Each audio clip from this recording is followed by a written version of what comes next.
Magnus Carlson, the genius man who can do anything. He can beat anyone in chess, he can rap, he can cook, he can dance, and he can do a bicycle kick like Ronaldo in volleyball.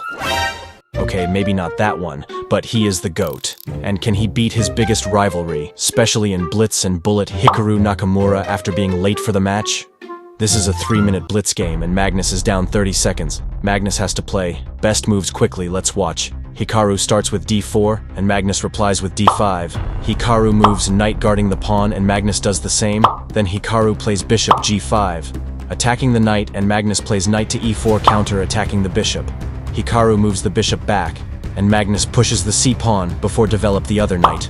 And after bishop f5, Hikaru plays c3, adding another defender to the d-pawn and also creating some attack chances on queen's side. Magnus plays e6, also opening up the diagonal for queen. And Hikaru plays queen b3, attacking the b-pawn, and Magnus defend it with queen d7. Then Hikaru plays bishop b5, pinning knight to the queen, looking to play knight e5 next. But Magnus realizes this is the perfect time to trade knights, because it forces Hikaru to move his knight back to recapture or takes with the king to loose the right to castle. And both of those moves gonna give an advantage for black.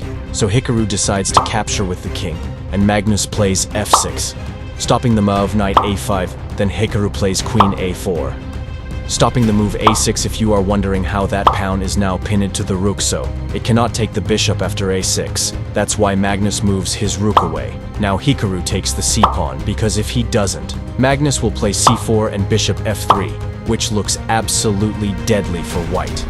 I mean, have you ever seen a stronger bishop than this? So back to the game, Magnus plays e5, attacking the bishop before recapturing the pawn. Then Hikaru moves his rook to d1, looking to move his king to safety. Magnus attacks the bishop, Hikaru moves it back, and Magnus offers a queen trade, and Hikaru decides to trade queens. And the position looks much better for black, and white pieces has no forward moves. But Hikaru known as the best defender alive. Let's see. So Hikaru plays h3. Not because he is a genius, but because he has no other good moves left. Then Hikaru prepared to trade bishops. But Magnus shuts it down with h5. Magnus continues to bring his pieces forward and Hikaru moves back. Magnus rotates his knight to e4, asking Hikaru to take it the with bishop because that's the active bishop of Hikaru. Other bishop is blocked by black pawns and it has no useful moves, so Hikaru takes the bishop instead and plays c4. And now Hikaru is back in the game. If Magnus take that pawn with anything, he loses the knight. That pawn is just untouchable. So Magnus attacked the bishop, forcing Hikaru to take the knight, because otherwise he loses the c-pawn, but Hikaru plays pawn takes pawn, attacking the bishop, and they trade bishops. Black knight is under attack, but Magnus trade rooks before moving the knight. And that knight is attacking two pawns. Hikaru guards one of them with the king. And Magnus can't take the other pawn because after f4 the knight is trapped. But it is Magnus Carlson. He takes the pawn and Hikaru does play f4. So did Magnus just blunder a knight? Let's see. Hikaru brings the king to capture the knight.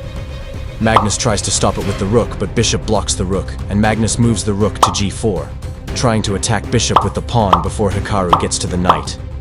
And he does that, but Hikaru moves the bishop back and this knight still has no life. Then Hikaru wins a pawn with the rook. And Hikaru is just up material. So Magnus moves his rook back and brings the king, trying to play king f3 and win the e-pawn with the knight. But Hikaru stops the black king, and Magnus decides to sacrifice the knight. Not because that knight is useless, but it is winning for black. Because all of a sudden this bishop is nearly trapped and useless. Magnus brings his rook and wins 2 pawns but loses a 1. But few moves after Hikaru loses his all pawns. Then Magnus brings his all pawns forward, and after f2 bishop takes, Hikaru resigns. Because if he takes the pawn, Magnus promotes with a discover check. If he doesn't take, Magnus can give a check and then promote it. So Magnus Carlson wins with black after being late to the match. But can he survive an impossible position where he has 0 chances to win? Watch this video to find out.